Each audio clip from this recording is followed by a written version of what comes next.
The police acted the very next day. A man was arrested, charged, and is in custody, being held without bond. So this, the alleged shooting of Jordan Russell Davis by Michael David Dunn, is not that, the shooting of Trayvon Martin by George Zimmerman. But in so many other aspects of this case, the parallels are undeniable. Another 17-year-old African-American boy shot and killed. The alleged assailant, an older white man, saying he felt threatened, although the boy he is accused of shooting was reportedly unarmed.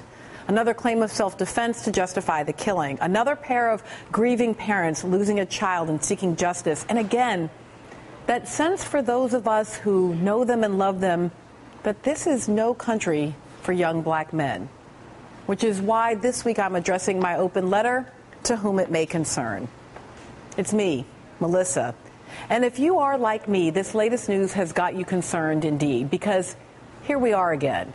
It's been barely a year since the killing of Trayvon Martin resurrected that old angst, long buried but always there just below the surface. You know, that feeling, it's the one that makes us hear about Trayvon, now Jordan Davis, and reach back across decades into our history for the name of another boy named Emmett Till. Then it was a whistle at a white woman. Now it's a hooded sweatshirt or music being played loudly from a car, but always this. One thing has been the same. No presumption of innocence for young black men. No benefit of the doubt. Guilt, not determined by what they did or said, but presumed to be inherent in their very being. They need not wield a weapon to pose a threat, because if you are a young black man, you are threat enough.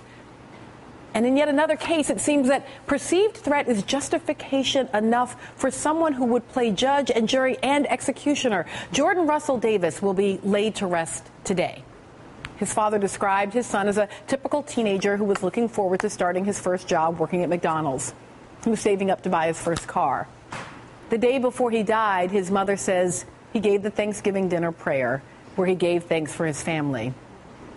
But before Jordan could be eulogized at his funeral, the defense team for the man who was accused of killing him was already telling a different story about this young man and who he was. According to the police, Jordan and his three friends were sitting in an SUV at a Jacksonville gas station when Dunn pulled up next to them and asked them to turn down their music. Words were exchanged, and this story, Dunn's attorney Robin tells us, is about why her client felt threatened. Quote, he sees that much of a shotgun coming up over the rim of the SUV, and all he sees are heavily tinted front windows that are up and the back windows are down, and the car has at least 4 black men in it, and he doesn't know how old anyone is, and he doesn't know anything, but he knows a shotgun when he sees one, and he's got his first gun as a gift from his grandparents when he was a kid in the 3rd grade, and police have no evidence that Jordan and his friends had any weapon in their car.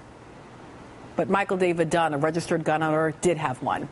He used his gun to fire 8 rounds into the boy's vehicle. 2 of those bullets struck and killed Jordan Davis, who was sitting in the back seat. Dunn fled the scene. These are the facts as we know them today. As the investigation continues, details will no doubt continue to emerge. But as we watch the case unfold, let us be sure while we are watching that we continue to see in Jordan Davis what Michael Dunn did not: a human being, not a threat. Sincerely, Melissa.